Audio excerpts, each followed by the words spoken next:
Hey Hive members, it's Amy here, and it's been a little while since I sent you a weekly blast, so I'm going to send you two this week. But what's been on my mind this week is actually today I was thinking about the way that I get in my own way when I'm trying to give guidance or discipline to children. There are some ways that I get in my own way. I trip myself up. So I was inspired to really look again at the work of JoAnne Nordling and Caring Discipline, who you know I have a professional crush on. I have lots of professional crushes. JoAnne Nordling is one. But in her work in Caring Discipline, she talks about four self-sabotages.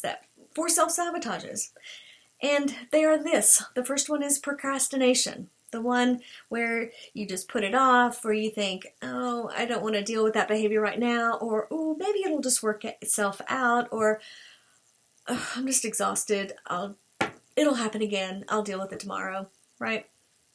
That's one. Another sabotage that we participate in is the act of talking way too much. Talking. Y'all, that's mine. That's my superpower. Sabotage is talking. Or just talk too much. I tend to put in too much information to a child who may be dysregulated at that point and can't process that information to begin with. So when I see myself doing that, just take a deep breath and say, okay. And I have full permission to just stop talking in the middle of a sentence. Because guess what? They probably won't even notice, because they've turned me off already. Okay, so that's the second sabotage. Here's the third one. Forgetting to pay positive attention during times that are neutral. Not during times when they're doing something really great and pleasing us and making us proud and all that.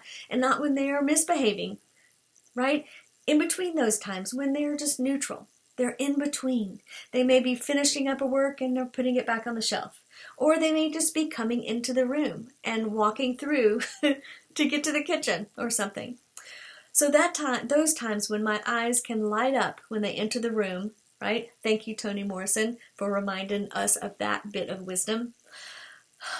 Those are times when we can pay positive attention, when we can put down our cell phone, when we can put down our book, when we can stop doing what we're doing and just for a moment connect with that child with our eyes or the smile.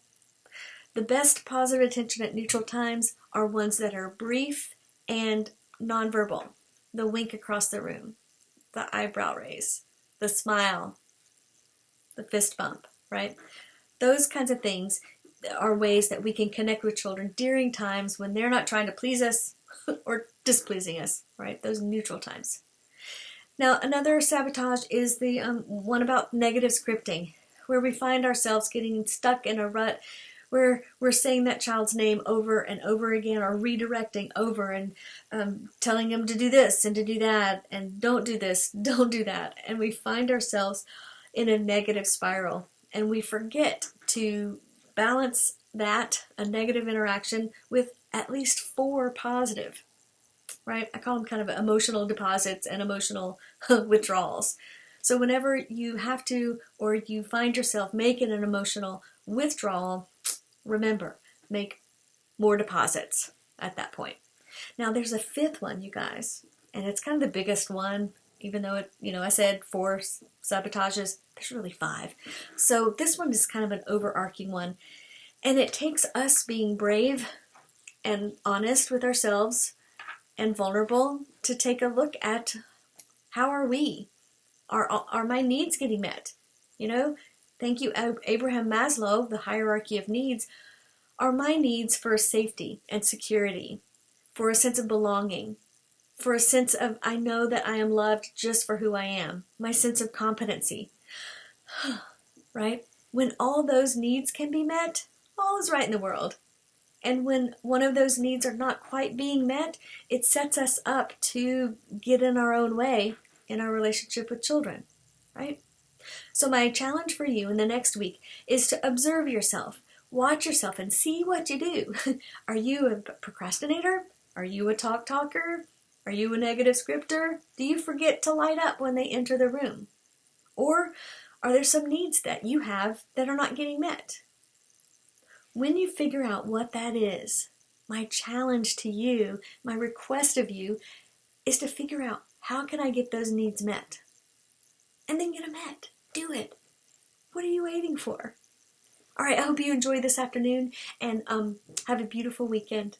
Bye, Hive.